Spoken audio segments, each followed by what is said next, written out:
Hello everyone, welcome back to another video here on Play on GAA. My name is Seamus Brady, and in this video I'm going to be giving my roundup of the final round of fixtures in the Allianz Football League Division 4. And let's just start with the obvious thing. Why on earth were the games not on at the same time like all of the other divisions? That's so disrespectful to the Division 4 teams to treat them differently than the other three divisions. It's a joke because the Sligo Leitrim game should have been an event.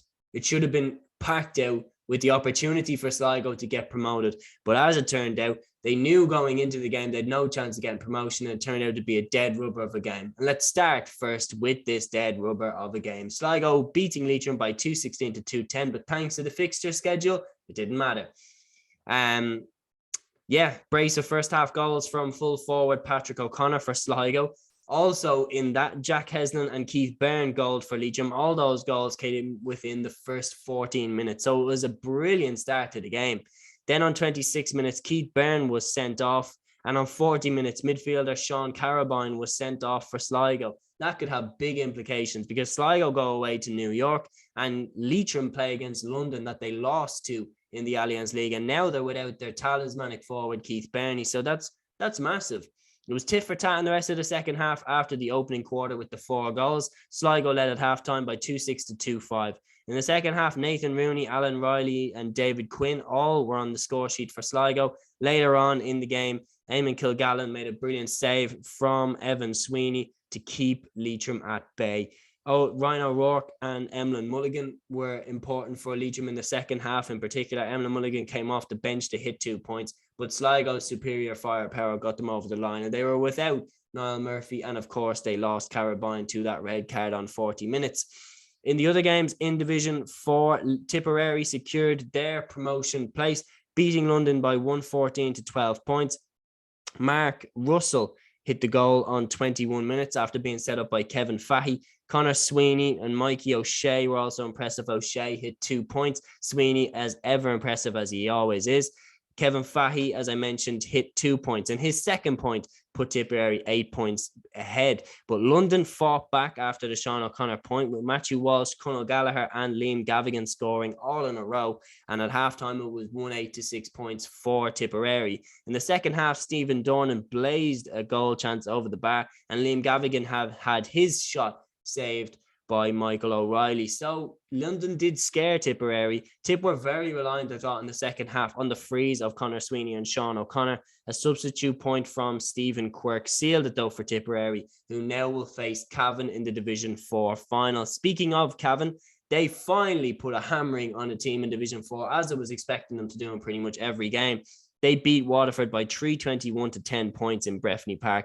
The first goal came in the 17th minute from Thomas Galligan. That made it 1-5 to 2 points after Tom O'Connell had hit both the Dacia's first 2 points in that period. And at that point, you knew Waterford weren't going to win.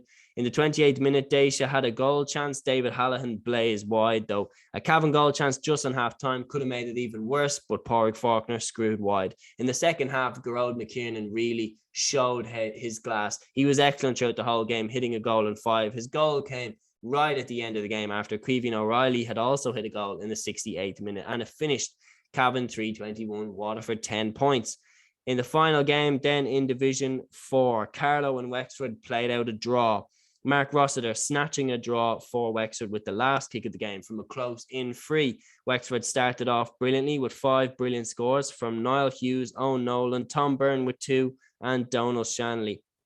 Jordan Morrissey hit a nice Carlow point to keep them in touch, but Wexford were leading 6-5 at half-time. Jamie Clark with 3 lovely points in the first 5 minutes of the second half. Carlow led for the first time. In the 61st minute then, Sean Ryan scored a goal for Wexford to make it 1-9 to 11 points, and Ben Brosnan added on a point to make it 1-10 to 11 points. But Carlow responded with 3 points in a row to put them in the driving seat before the aforementioned Rossiter equaliser. Carlow's key man in this was Dara Foley, who hit 7 points, but 6 of them were from frees. Not very promising for their attacking from play. So both those sides, Carlow and Wexford, would have been disappointed with their league campaigns. Carlow have really lost the magic that they had a few years ago with the Carlow Rising. All those players have left, the likes of Shane Redmond, Daniel St. Ledger, Brendan Murphy, Sean Murphy, Paul Broderick. None of them are still there. So that's been a hammer blow for Carlow, and they really have lost the momentum of that period. Wexford, on the other hand, have lost the momentum. At the start of the 2010s, they were a serious Leinster contender, and now they can't get out of Division 4. They've fallen a long way. And they would have hoped for a better league campaign, but they'll have to settle with mid-table.